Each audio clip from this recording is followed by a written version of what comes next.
World war one ने हर तरफ तबाही मचाई थी। तमाम मुल्कों की सियासत, मईशत, फौज, इंफ्रास्ट्रक्चर और ताल्लुकात बुरी तरह मुतासर हो चुके थे। जंग खत्म हो चुकी थी, मगर अब भी जंग का वो डरावना ख्वाब उन लीडरान के सर से नहीं उतर चुका था।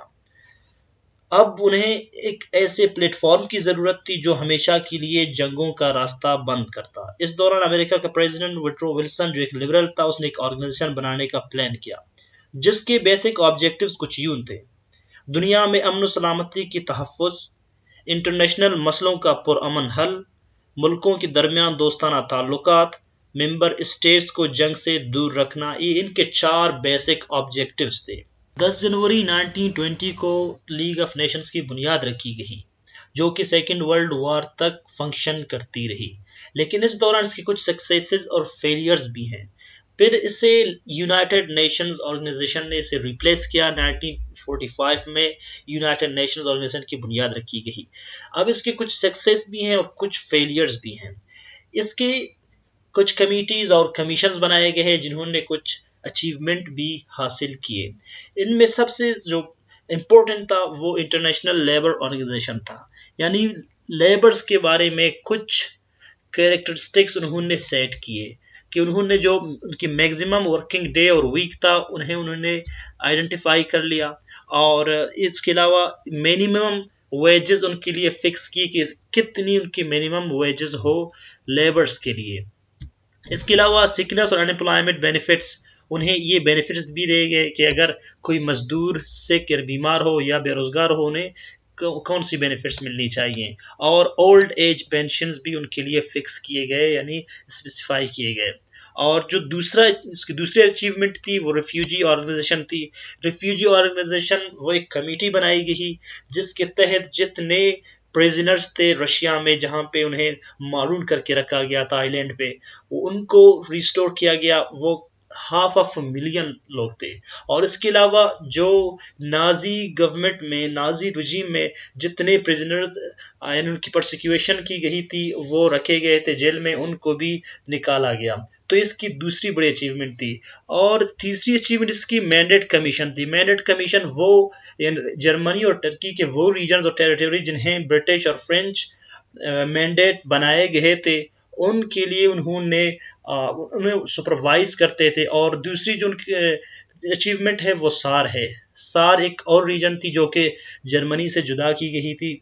उस रीजन को 1935 में फिर से जर्मनी का हिस्सा बनाया गया थ्रू वॉट। और इसकी एक और नॉन अनसक्सेसफुल स्ट्रगल थी, वो ये थी कि डिसआर्मेमेंट कमीशन जो उन्होंने बनाई थी, इस कमीशन ने वो काम नहीं किया। इसका मकसद ये था कि स्टेट्स जो आर्म्स बना रहे हैं, जो वेपन्स बना रहे हैं, उनको वो रिड्यूस करें। लेकिन ये स्टेट्स इस चीज़ पर अग्री नहीं हुए, तो इसलिए इसे यहाँ पे अनसक्सेसफुल कहा जा सकता। अपार्ट फ्रॉम दिस, कुछ पॉलिटिकल डिस्प्यूट्स भी लीग ऑफ नेशंस ने हल करवाए।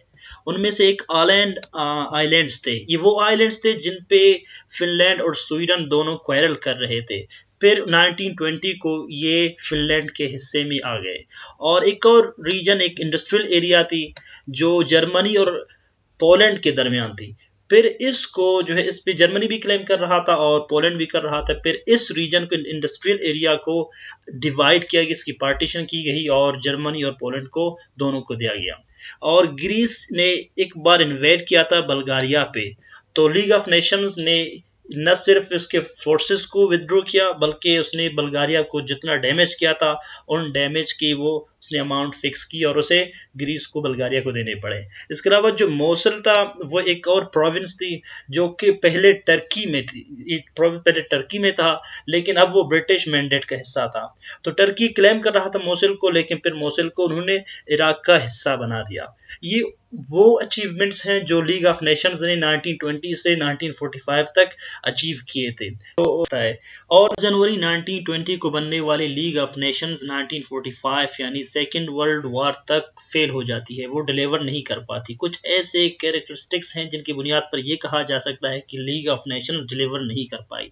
सबसे पहले तो ये है कि लीग ऑफ नेशंस, वो कहते हैं कि ये ट्रीटी ऑफ वर्साइल की तरह लग रही थी, क्योंकि इसकी कुछ डिसीजन ऐसे थे जो कि पार्शल थे। फॉर एग्जांपल इटली को कुछ ऐसे रीजन और टेरिटरीज दिए गए जो कि नहीं देनी चाहिए थे, और पोलैंड और चेकोस्लोवाकिया में कुछ जर्मन्स थे जिन्हें सेल्फ डिटर्मिनेशन नहीं दी गई। ये लीग ऑफ नेशंस के डिसीजंस में से कुछ थे। इसके अलावा यूएस जिसने लीग ऑफ नेशंस की बुनियाद रखी और उसी का आइडिया था, उसी ने लीग ऑफ नेशंस को ज्वाइन नहीं किया। तो एक सुपर पावर यानी एक बहुत बड़ी इकोनॉमिक और मिलिट्री पावर का लीग ऑफ नेशंस में ना होना, मौजूद ना होना, एक फेलियर थी लीग ऑफ नेशंस की। इसके अलावा अगरचे यूएस नहीं था इस लीग ऑफ नेशंस में, इस यूनियन में, लेकिन कुछ और भी पावर्स थे जो कि इंपॉर्टेंट थे लीग ऑफ नेशंस के लिए, वो भी एब्सेंट थे। फॉर एग्जांपल 1926 तक जर्मनी को ज्वाइन करने की इजाज़त नहीं मिली, और 1934 के बाद रशिया ने लीग ऑफ नेशंस को ज्वाइन किया। तो इससे अंदाज़ा लगाया जा सकता है कि इतने इंपॉर्टेंट और इतने बड़े पावर्स का लीग ऑफ नेशंस में ना होना खुद लीग ऑफ नेशंस के नाकामी का एक मुंह बोलता सबूत है। और इसके अलावा कुछ वीकनेसेस थे कोविनेंट में, यानी वहां पे यूनानिमस वोट की जरूरत थी। फॉर एग्जांपल अगर एक एग्रेसर स्टेट किसी दूसरे स्टेट पे अगर वो हमला करती, यानी उस पर अटैक करती, तो इसके रिजल्ट में क्या करना चाहिए था, यानी स्टेट अब भी डिसाइड नहीं कर पाए थे कि एक एग्रेसर स्टेट के खिलाफ क्या स्ट्रेटजी अपनानी चाहिए।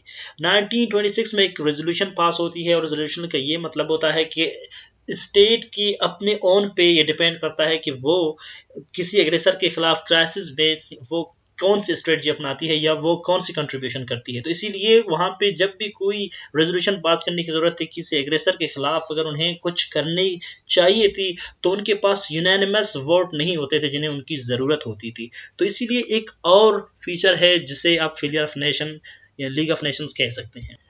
तो यूएसए और यूएसएसआर की एब्सेंस और इटली की हॉस्टिलिटी ने लीग ऑफ नेशंस को ब्रिटिश और फ्रेंच के हवाले किया था। ये उनका अफेयर बन चुका था। अब वो जो भी डिसीजन लेते थे उनके अपने ओन पे लेते थे, लेकिन ब्रिटिश ने भी, यानी ब्रिटेन ने भी लीग ऑफ नेशंस को इतनी सीरियस नहीं लिया था। उसने भी कुछ ऐसे एग्रीमेंट साइन किए थे जो लीग ऑफ नेशन से हट कर किए थे। तो इससे लगता है कि ब्रिटिश और फ्रांस ने भी लीग ऑफ नेशंस को इतनी ज्यादा इंपॉर्टेंस नहीं दी जितनी देनी चाहिए थी। तो बाकी जो पावर्स जो बाहर थे वो तो नहीं थे, लेकिन ब्रिटिश और फ्रांस जो थे उन्होंने भी इसको सीरियस नहीं लिया। और फिर आए वर्ल्ड इकोनॉमिक क्राइसिस 1929 में, जिसे ग्रेट डिप्रेशन कहते हैं। तो ग्रेट डिप्रेशन ने तमाम मुल्कों की मईशत को हिला के रख दी।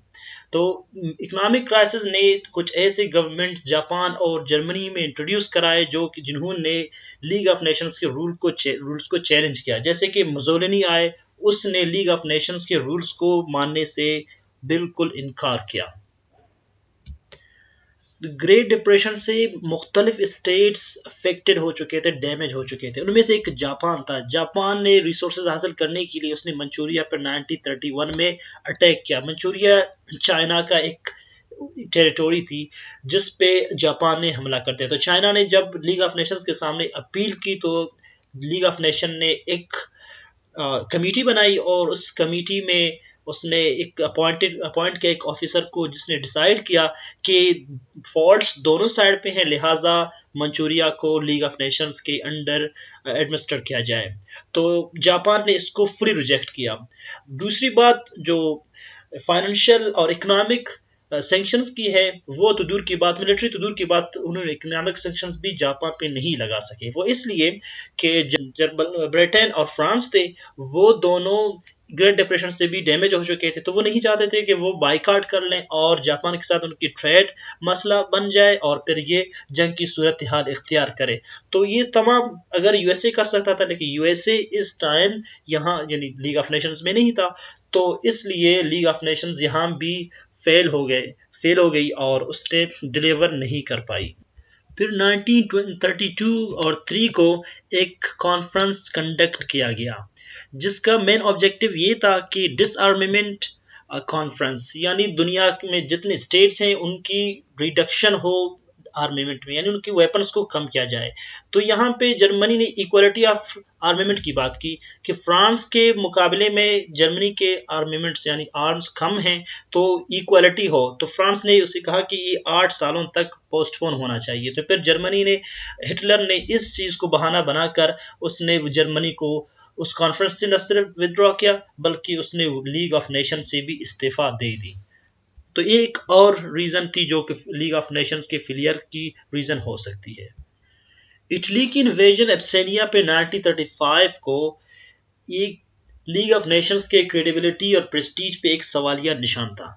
इटली ने एब्सेनिया पे 1935 पे अटैक किया और लीग ऑफ नेशंस के पास कुछ और नहीं चाह रहा था, बल्कि उसने उस पर इकोनॉमिक सैंक्शंस लगा दिए। लेकिन ये इकोनॉमिक सैंक्शंस उसके ऑयल और उसके स्टील पे और कोल पे नहीं लगाए गए, तो लिहाजा उसके पास अब भी क्रेडिबिलिटी थी, जो उसने एब्सेनिया को कम्प्लीटली उसे इन्वेड किया।